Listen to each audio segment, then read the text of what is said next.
Hello students, welcome to a lecture on basic definitions, approaches in pathology and familiarizing with the terms used in pathology. The main objectives of today's lecture are to define pathology, to discuss the core aspects of disease in pathology, to know the diagnostic techniques used in pathology, to know the various categories of the causes of disease, to describe the various terms applicable in defining different diseases. To begin with, let me first of all discuss the definition of pathology. Pathology is the study of disease by scientific methods. The word pathology came from two Latin words, patho and logi. Patho means disease and logi means study. Therefore, pathology is a scientific study of disease.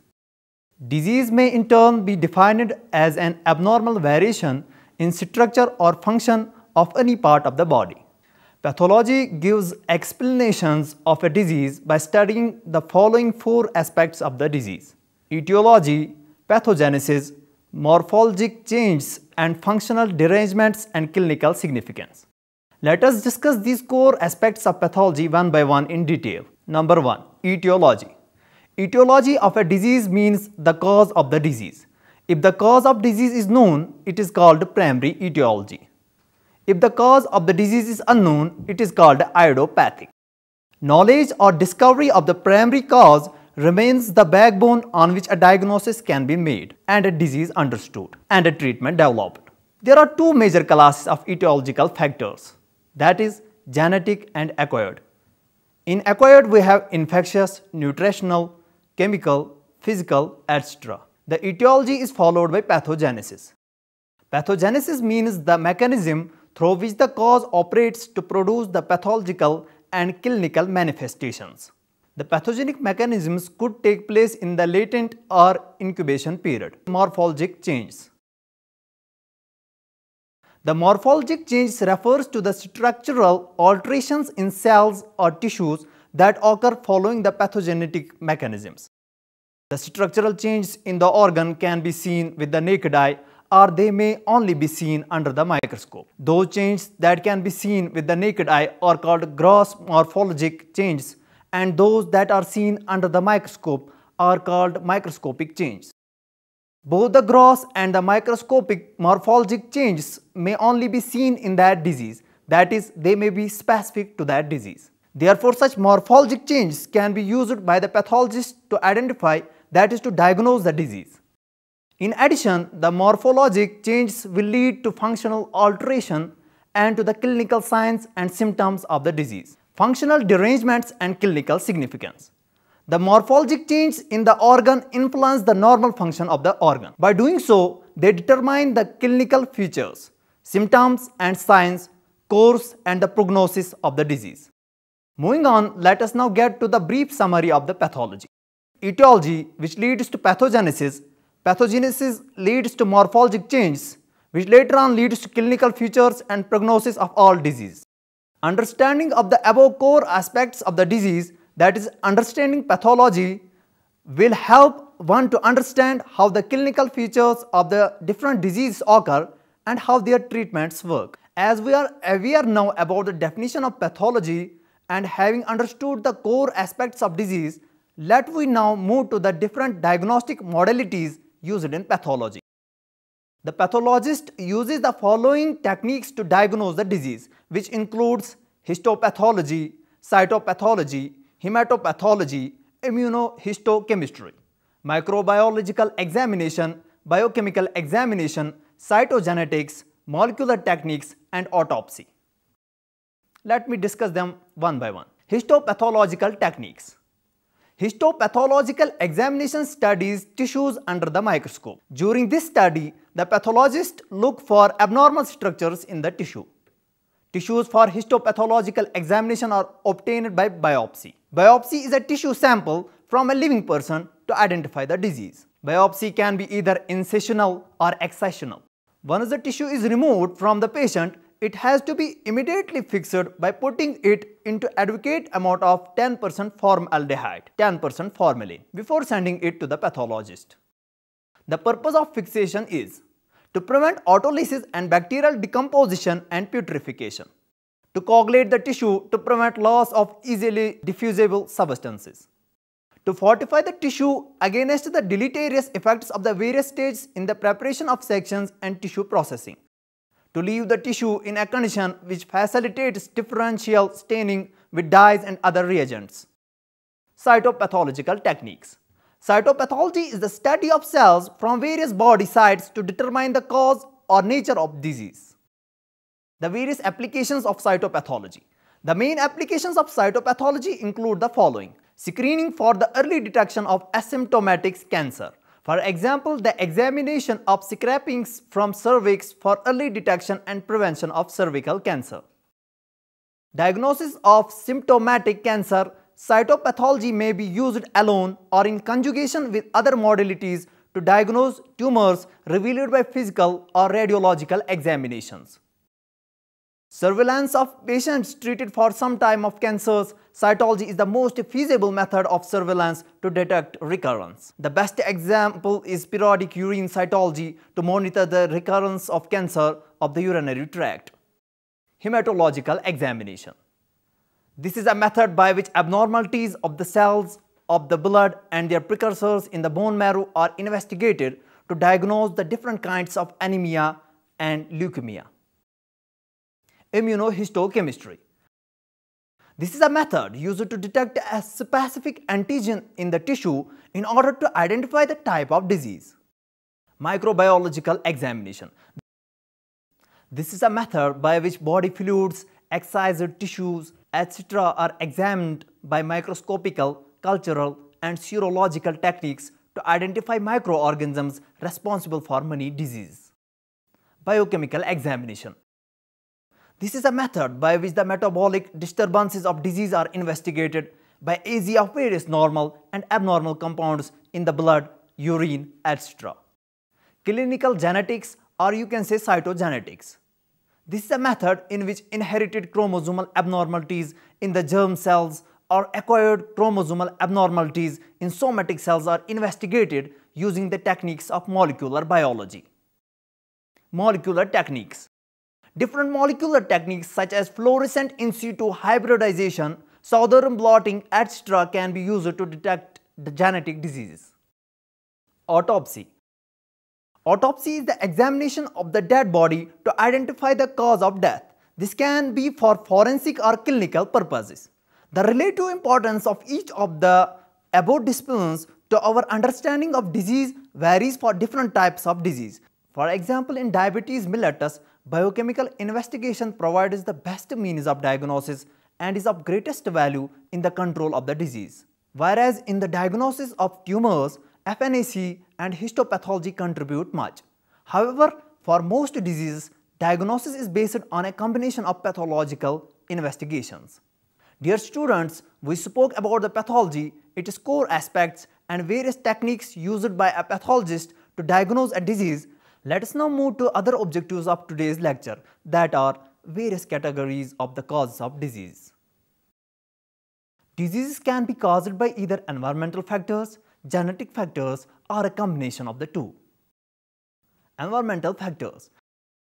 Environmental causes of disease are many and are classified into physical agents, chemicals, nutritional deficiencies and excesses, infectious and infestations, immunological factors, psychogenic factors, genetic factors.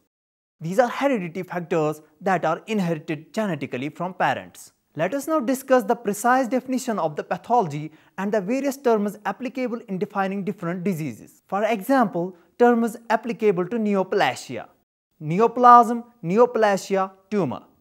Any new and abnormal growth of tissue serving no physiological function, specifically a growth of tissue in which the growth is uncontrolled and progressive. Neoplastic, pertaining to or having the characteristic of a neoplasm. Benign, terms used to assess the behavior of a neoplasm. Benign neoplasms are characterized as being typical of the tissue of origin, well differentiated, non-invasive, purely expansive, circumscribed, and not likely to metastasize. Malignant, term used to assess the behavior of a neoplasm. Malignant neoplasms are characterized as being atypical of tissue of origin, undifferentiated, infiltrative, as well as expansive, and hence not strictly circumscribed and frequently metastatic. Metastasis. The transfer of neoplastic tissue from one organ or part to another organ or part not directly connected with the neoplasm. The process may occur as a result of the transfer of cells through the general circulation, the lymphatic system, or within a body cavity transcoelomic. Let's now discuss terms those applied to inflammatory lesion, description for individual organs or parts. Slight, mild. Small in size, quantity or number, of no significance. As applied to certain liver abnormalities, slight means that the lesions are small and few. Moderate. Avoiding extremes of expression, having an average or less than average quality, limited in scope, tending toward the average amount of dimension. Marked. Having a distinctive or emphasized character, attracting notice or attention, noticeable, unlikely to escape observation, prominent, stands out from its surroundings or background, conspicuous, is obvious or unavoidable to the sight. Severe. To a great degree, serious, having important possible consequences, or you can say intense, having or showing a characteristic in extreme degree. Acute. In general, acute refers to a period of time lasting from a few to several days. Acute lesions usually have some or most of the features of the classic acute response, that is hyperemia, edemia, and exudate. Subacute. Subacute lies between acute and chronic in character, though closer to acute, usually between 1 to 3 weeks. Chronic. In general, chronic refers to a period of weeks, months or years. Some degree of fibrosis and or organization of exudates usually characterize chronic lesions. Chronic inflammation possesses two special problems: a chronic lesion that contains foci of acute inflammation and chronic inflammation that is actively laying down fibrous tissue. Associated. Secondary or related in some way as a cause and effect. Localized. Not general, restricted to a limited region or to one or more spots. Systemic. Synonymous with generalized. Systemic signs are seen on antemortem, systemic lesions on postmortem. Cirrhosis. Composed primarily of clear fluid. Its presence indicates mild injury. Edemia due to injury of vessel could be considered a form of serous exudation. Catarrhal. Occurs on mucous membranes. The exudate has a gross appearance of clear to cloudy to pink color and has a fluid to mucoid consistency. Purulent. Pus. A thick, opaque, usually yellowish-white liquid inflammation product composed of dead white blood cells and cellular fluids. It is the predominant feature of the exudate. Purulent exudates may be acute but are usually chronic. Granulomatous. The presence of a granuloma lump is a predominant feature. This granuloma may be made up of many smaller but somewhat confluent granulomas. The lesion may be a discrete or rather diffuse enlargement. Let's switch over to the other terms that apply to pathologic conditions affecting the carcass as a whole. Bacteremia. The presence of bacteria in the blood, not associated with systemic illness but may be associated with a focus of inflammation that provides a continuing supply of organisms. Septicemia. A syndrome of septic bacteremia accompanied by fever, hemorrhage, and severe systemic illness associated with the presence and persistence of pathogenic microorganisms or their toxin in the blood. It is nearly always associated with some focus of inflammation that provides a continuing supply of organisms. Pyemia. A variant of septicemia caused by pus forming bacteria in which secondary foci of suppuration occur and multiple abscesses are formed. Fever, chills, sweating, jaundice, and abscesses in various parts of the body mark the condition. Separemia. A variant of septicemia associated with a gangrenous condition in which saprophytic bacteria ordinarily grows only in dead organic matter are able to survive in the blood and be disseminated by it throughout the living body. Toxemia, a generalized intoxication due to the absorption and circulation in the blood of bacterial products, that is toxins, formed at a localized source of infection. Septic, relating to involving or characteristic of a condition resulting from the spread of bacteria or their products from a focus or foci of infection. Cachexia, a profound and marked state of constitutional disorder, general ill health and malnutrition. A general physical wasting and malnutrition usually associated with chronic disease. Degeneration, change of tissue from a higher to a lower or less functionally active form or state. When there is chemical change of the tissue itself, it is true degeneration. When the change consists of the deposition of abnormal matter in the tissue, it is infiltration. Atrophy, fibrosis, and necrosis are the examples of degeneration. Hyperemia, an excess of blood in a part due to local or general relaxation of the arterioles. In hyperemia, all capillaries within an organ would be opened, dilated, and filled with red blood cells. Hyperemia usually occurs in a localized area because if it occurred all over the body, there would not be sufficient blood in the major vessels to maintain systemic blood pressure and shock would occur. Congestion.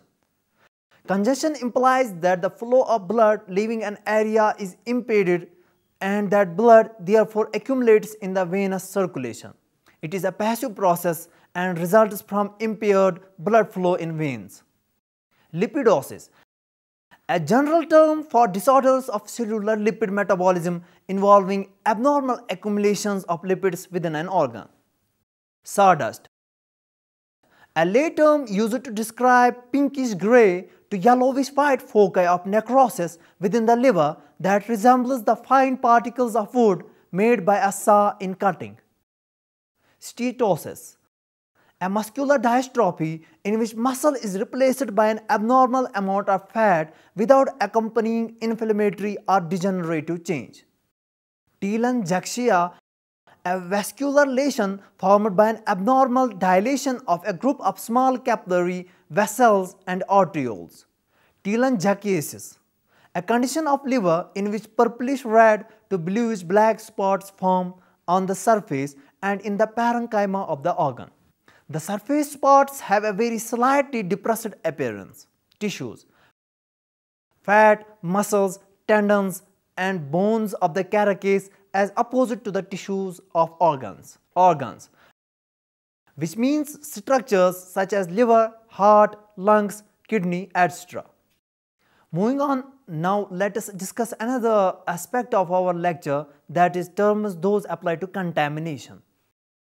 Adulterate, to make impure by the addition of a foreign or inferior substance, generally refers to a substance that is incorporated into the organ or part and that cannot be removed by trimming. Contaminate, to soil, stain, corrupt, or infection by contact or association. Generally refers to a substance that is on the surface of an organ or part and can be removed by trimming. Contaminant, it means something that contaminates. Contamination, soiling or making inferior by contact or mixture, as by the contact of a carapace as a part with fecal material, inflammatory exudates or ingesta. Students, that's all about today's program. Hope you have understood and enjoyed it well. Thank you and goodbye.